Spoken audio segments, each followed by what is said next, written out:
Fala pessoal, tudo bem? Na aula de hoje a gente vai falar sobre tese de investimento.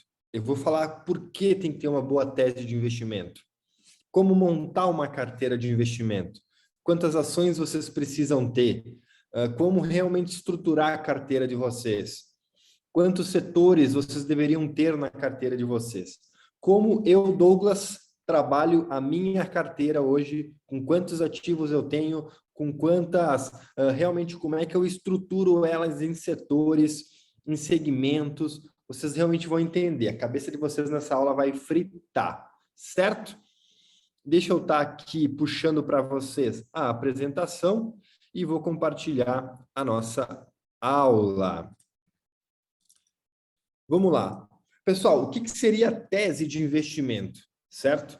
Tese de investimento seria realmente onde estruturamos a carteira de investimento, certo? É onde a gente realmente estrutura ela para a gente buscar ter controle de risco. A gente precisa ter controle de risco nos investimentos. E como é que a gente faz esse controle de risco para nossa carteira, certo? O foco aqui é o quê? É a gente falar de renda variável, certo? A gente vai começar a iniciar o planejamento de montar uma boa carteira de renda variável. A gente já, teoricamente, já aprendeu sobre renda fixa, sobre reserva de emergência, aonde investir e como investir. Perfeito? Completo. Vamos lá. Pessoal, a gente tem dois riscos sobre tese de investimento. A gente tem dois riscos no mercado que a gente precisa conhecer. A gente tem o risco que a gente consegue controlar, que é o chamado risco diversificável.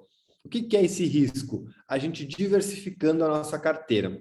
Como isso? Por exemplo, nesse gráfico, a gente consegue entender se a gente tiver um ativo, a nossa carteira está com 100% de risco, e isso não é legal para nós, perfeito? No momento que a gente coloca dois ativos, a gente está com uma redução de risco para 50%. Isso é muito importante, perfeito? E assim vai sucessivamente. 4 ativos, 9 ativos e 16 ativos. Com 16 ativos, a gente tem uma redução de 94%. Isso é muito importante. Então, aqui nesse gráfico eu consigo entender que depois de 16, teoricamente, não é mais diversificação, é pulverização da carteira. Se tu tiver 30 ativos, tu só está perdendo de ter rentabilidade. Tu não está diversificando a tua carteira. Tu pulverizou ela em vários ativos, tu nem sabe o que tu está fazendo. 16 é o que eu tenho hoje e é o que eu indico, certo? Dentro desses 16 ativos, vocês podem ter 5 ações brasileiras, 3 ações internacionais e o restante em fundo imobiliário, certo? E o investimento de caixa. Agora, vocês podem muito bem estruturar a carteira de vocês, mas vocês sabem que de renda variável, vocês podem ter 16 ativos, estaria bem legal. Vocês podem ter 5 ativos de ações brasileiras, 2 ações internacionais ou 3, 2 fundos imobiliários, um percentual baixo de criptomoeda, certo? E uma parte em caixa.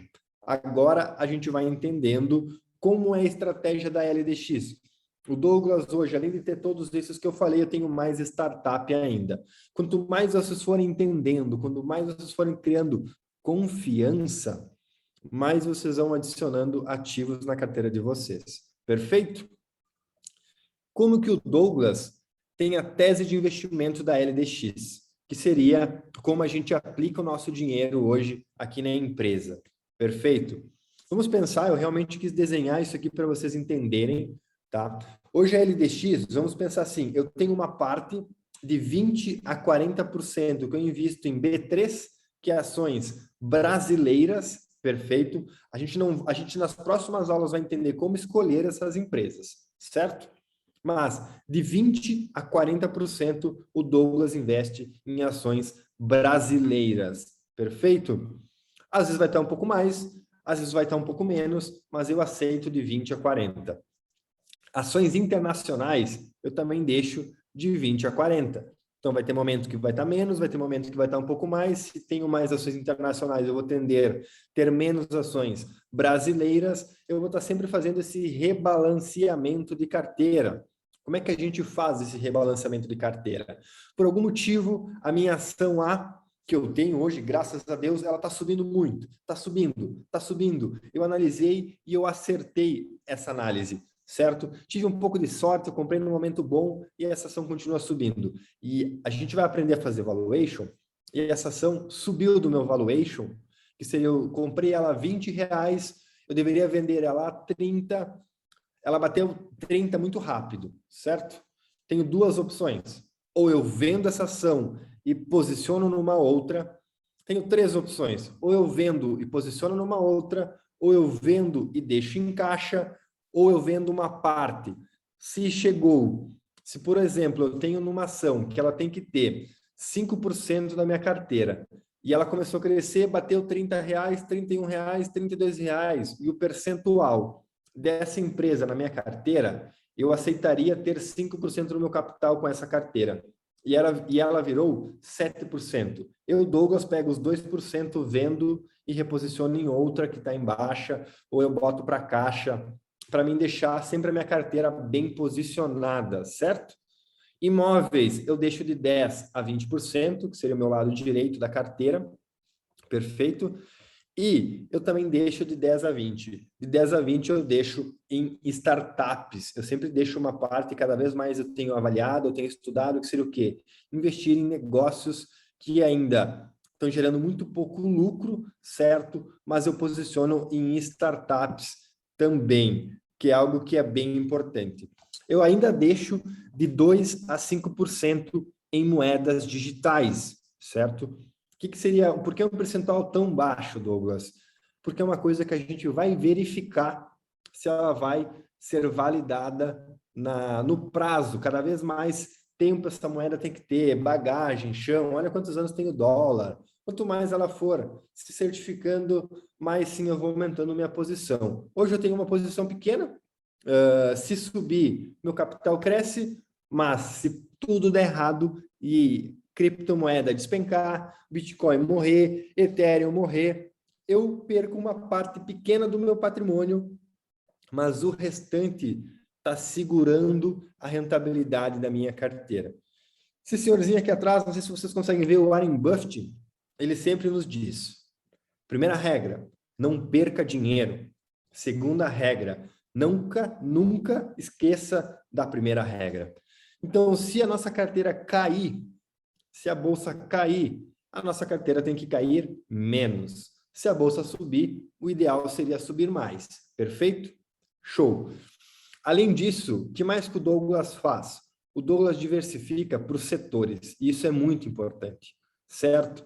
O Douglas coloca 10% em banco, o Douglas coloca 15% em setor alimentício. Isso pode estar variando sempre do momento do mercado para outro. Perfeito? E eu coloco 15% em elétrico, 15% em educação online. Eu acredito muito que a educação online ela vai crescer nos próximos anos.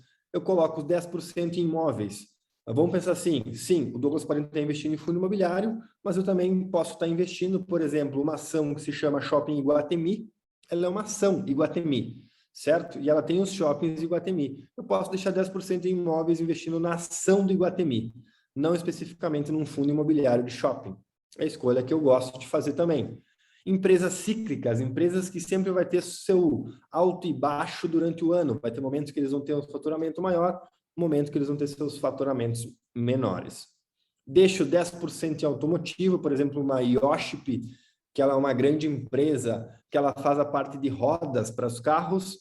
Então, é uma das empresas que eu já investi, então que eu acho e confio. Tem outras que estão na bolsa que vale a pena a gente dar uma boa analisada. E eu deixo 15%, vocês vão ver que é um pouquinho acima de 10%, às vezes eu deixo até um pouquinho mais do que 15%, que são empresas de tecnologia. Eu confio muito nessas empresas de tecnologia. São empresas que elas estão crescendo muito, que elas estão se desenvolvendo muito, são empresas que a novidade, na verdade, se a gente for olhar mercado, análise de mercado, os próximos anos vão ser tech. Tem grandes escritores, grandes empresários que dizem as próximas empresas ou elas são de tecnologia ou elas têm que ter cabeça de empresas de tecnologia. Isso é muito importante, certo? Agora eu vou abrir uma planilha que vocês vão ter acesso, certo? Que é essa planilha aqui, ó. Deixa eu compartilhar. Perfeito. É uma planilha de tese de investimento. Tudo que a gente falou. Vocês vão colocar aqui quanto percentual da carteira de vocês aceitam ter na ação brasileira. Eu coloquei que eu acredito que vocês vão começar com 0 em startup.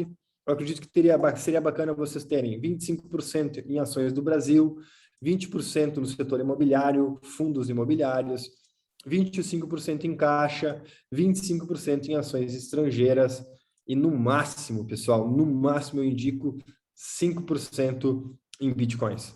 Eu acho que acima disso fica bem arrojado, bem arriscado. Coisas que a gente precisa entender, certo? Por exemplo, a gente entendeu antes que seria bacana ter 16 ativos, certo? Eu vou colocar aqui um número de 1 a 16. Vamos pensar que são 16 empresas, certo? Aqui pode ter Itaú, pode ter Banco do Brasil, pode ter M. Dias, pode ter Carrefour, pode ter Melios, pode ter Panvel, 16 empresas, e pode ter fundo imobiliário. Perfeito? O que vocês precisam entender? Aqui eu vou colocar um percentual permitido para cada empresa. Vamos pensar que eu vou deixar aqui tudo com 5%, vai passar do 100%. Eu vou colocar aqui no final um autossoma para vocês verificarem, certo? Deu 80%. Vai ter 2 empresas, 3 empresas, 4 empresas. Aqui é o percentual permitido para cada empresa, certo? Eu vou botar aqui percentual permitido por empresa, para vocês terem. Aqui onde eu coloquei 1, vocês coloquem o nome das empresas que vocês querem investir, certo? O que vocês precisam ter cuidado? Se na empresa 1 eu deixei permitido 10% do meu capital, 10% do meu patrimônio, certo? Vamos pensar aqui que eu tenho R$ 1.000 investido, tá? Vamos fazer um caso prático. Se eu pegar R$ 1.000 vezes 10%, eu vou trancar essa célula aqui já para vocês vão ter acesso a essa planilha já atualizada com o nosso exemplo prático, certo? Vocês têm que entender que o aporte de vocês vai ser dessa maneira. Se vocês estão aplicando R$ 1.000, R$ 100 vão começar nessa ação, R$ 100 nessa ação, R$ 50 nessa outra ação. Douglas, como que eu decido qual o percentual que eu coloco por ação? Você vai escolher. Quanto percentual você quer em fundo imobiliário? Eu quero 25%. Cara, eu vou ter 4 empresas de fundo imobiliário, 5 empresas de fundo imobiliário. Perfeito, aqui é fundo imobiliário. Quantas ações eu vou ter em empresas do setor da B3 Brasil? Eu vou ter mais 25%. Coloca mais 25%. E eu vou ter aqui uma empresa que eu confio muito, o setor alimentício nunca vai quebrar, eu confio na M. Dias, ela está reestruturando, então eu vou colocar 10% do meu patrimônio, certo? E assim vai. Douglas, vale a pena eu ter R$ 1.000 e já diversificar em 16 ativos? Não vale. Vale a pena tu começar com 2, 3, 4 ativos.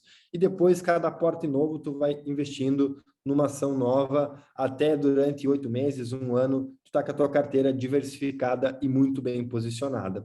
Isso é o principal. É uma das coisas mais importantes que a gente precisa fazer, certo? E assim vai aumentando. Se eu tenho R$ 5.000, é isso que eu tenho que ter. Eu tenho R$ 5.000 investido, certo? Eu vou ter que ter esse percentual. E o que eu falei antes para vocês, vamos pensar que essa ação começou a crescer, crescer, crescer, e ela chegou a um patamar de estar 12% da minha carteira. O que vocês vão ter? O que eu, Douglas, tenho que eu acho bacana de vocês ter? Eu tenho o percentual permitido e eu tenho o percentual real. Se aqui eu permitir 10%, certo? E aqui está 12%, eu deveria pegar esses 2% ou comprar uma outra, que essa aqui está 4%, vamos dizer assim, que essa aqui está 3%, certo? Porque a ação não cresceu, ela caiu. Se essa ação caiu, eu estou perdendo um pouco de dinheiro. Então, na que eu estou ganhando, eu, Douglas, vendo, se passou do meu percentual e realoco numa que eu estou com o meu preço médio alto. Eu comprando mais dessa aqui tem 3%, essa aqui vai voltar a ser 5%, que é a meta que eu tenho que ter, e esse percentual real baixa para 10%. Então, eu alinhei a minha carteira novamente. Isso é muito bacana da gente sempre ficar analisando como que está esse posicionamento. Perfeito? Isso vocês precisam entender. Sempre, assim vocês conseguem ter aquela questão de ter a parte de diversificação da carteira. Lembrem? Então, eu já deixei uma coluna aqui de diversificação de carteira para vocês terem acesso a essa informação. Eu já deixei a minha tese, como é que eu invisto hoje. Lembrem que vocês não vão ter startup, acho que no início, vão indo com calma. Daqui a pouco vocês também não vão ter moeda digital, daqui a pouco vocês vão ter B3, ações internacionais, fundo imobiliário e caixa. Mas lembrem, caixa é muito importante ter. Isso aqui não é um caixa de reserva de emergência, é um caixa oportunidade. O mercado caiu, eu vou ter mais capital para baixar o meu preço médio da ação. Perfeito? E aqui também tem os setores. Certo, gente? Essa planilha vai ficar salva. Qualquer dúvida, deixem aqui nos comentários ou nos mandem, que eu vou estar ajudando e respondendo todos vocês. Perfeito? Forte abraço para todos, gente. Até a próxima aula.